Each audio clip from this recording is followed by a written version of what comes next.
Hey everybody, Economic Ninja here. I hope you're doing great. We are at my local Bed Bath & Beyond, or you can barely understand it because the sign's been removed, store.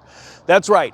I started covering this when Bed Bath & Beyond started closing stores systematically throughout the country, and I stated that they were going to shut their doors forever. They were not going to be able to make it through this recession, and that is exactly where we are, a recession.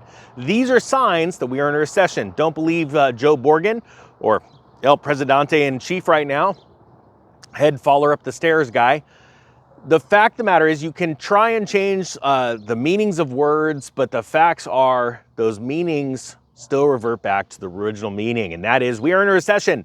These stores are closing. Now it's official that Bed Bath & Beyond is literally bankrupt. It's going to close. It doesn't look like it's going to survive, but I have a theory that I believe will be correct.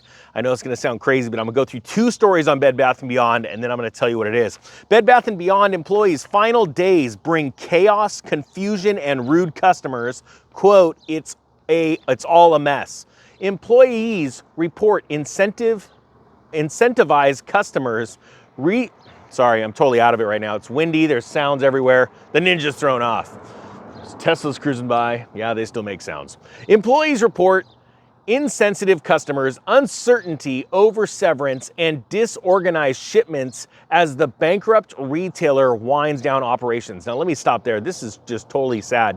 There's so many people right now that are still relying on a severance or on their retirement plans.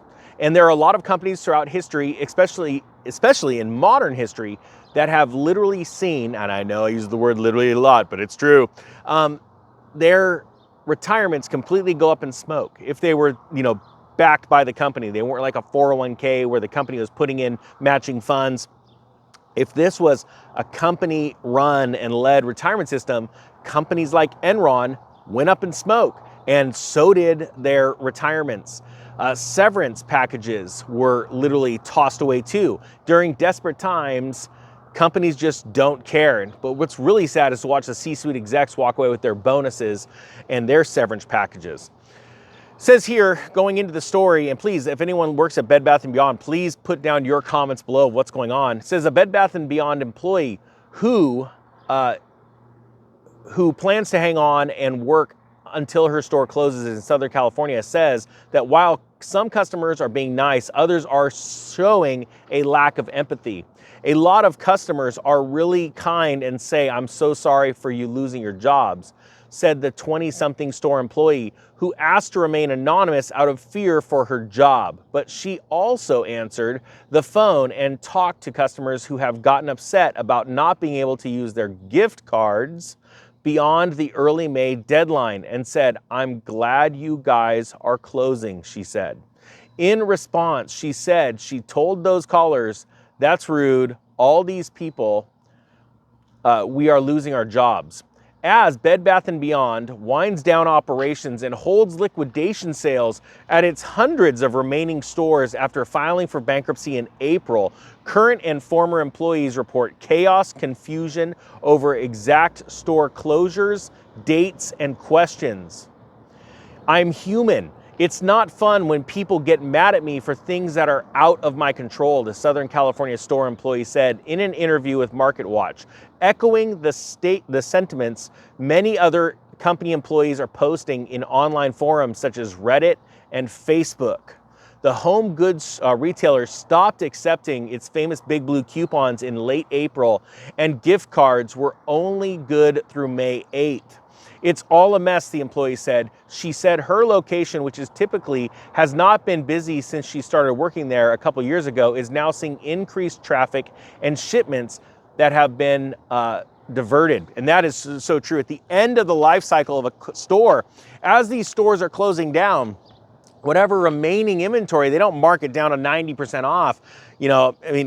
This company I did videos where I would walk through and I go, look, they don't care to sell this stuff. It's like, we mark it down 10%. Now next week, 20%, now 30%, 40%. I saw it get to like 60, 70% off, but those prices were so outrageous that even 70% off, you're like, do I really need this? It's not a good deal. And so then they would take the unsold stuff, pack it onto a truck and then finally tell the employees, okay, we're closing the lights, they're shutting the doors, and then they would take that to another store. So whatever stores are left are getting inundated with this crap they couldn't sell before. Absolutely blowing my mind.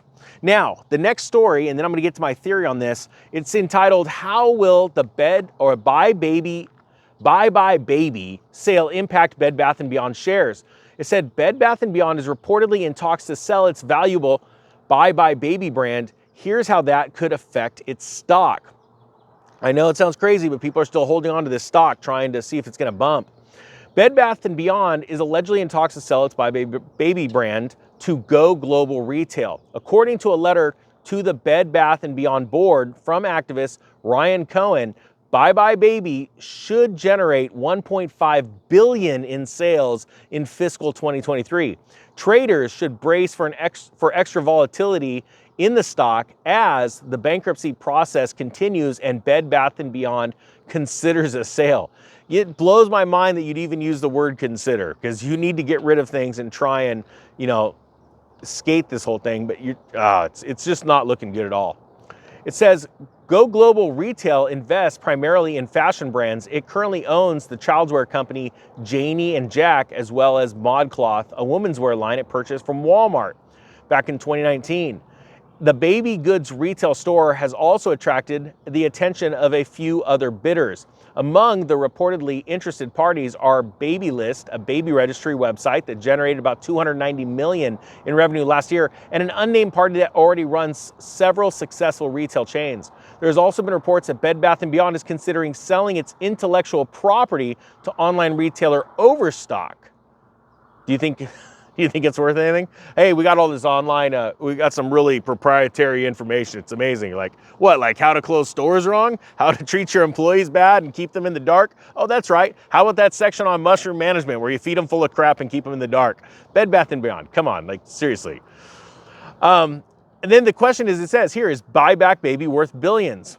Since the start of the year or last year, activist investor and GameStop, think about that, GameStop's been a total wreck too. It's just only getting famous because of a meme stock, but it's closing down stores like crazy. And GameStop, Ryan Chair Cohen bought a sizable chunk of Bed Bath & Beyond shares. One of the main reasons for this is that he believes Bye Bye Baby holds tremendous value.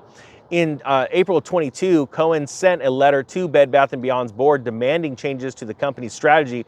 Among them was a proposed spinoff of Bye Bye Baby, which is actually quite smart. Well, this is my theory here, and this really starts to remind me of what happened with Osh, or Orchard Supply Hardware. Let me know in the comment section if you know what I'm talking about.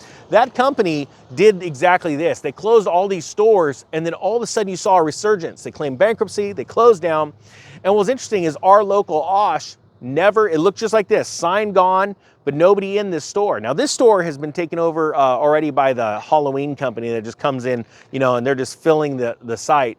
But I have a weird feeling that Bed Bath & Beyond still has ties to this triple net lease right here. And Osh literally reopened stores, rebranded under a different name, this time fully, it was all spelled out.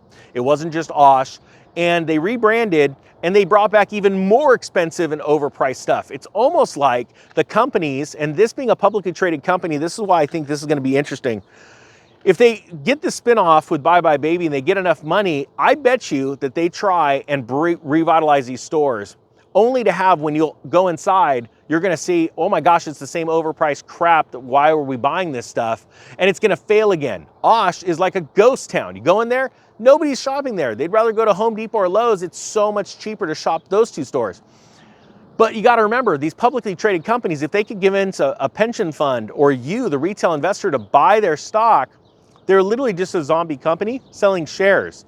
And that's where I think it gets dangerous. And that's gonna be my call. I got a weird feeling you're gonna see Bed Bath & Beyond try and get a resurgence going. As soon as the bankruptcy filings are complete, they've done the spinoff, if they pull that off, they're gonna start opening stores again. And then we'll be reporting on that. So guys, I hope you got something out of this. Let me know below this comment section if you work for Bed Bath & Beyond. Let me know what's going on, because it's a very interesting case study for the recession that Joe Biden says we're not in. All right guys, that being said, the Economic Ninja is out.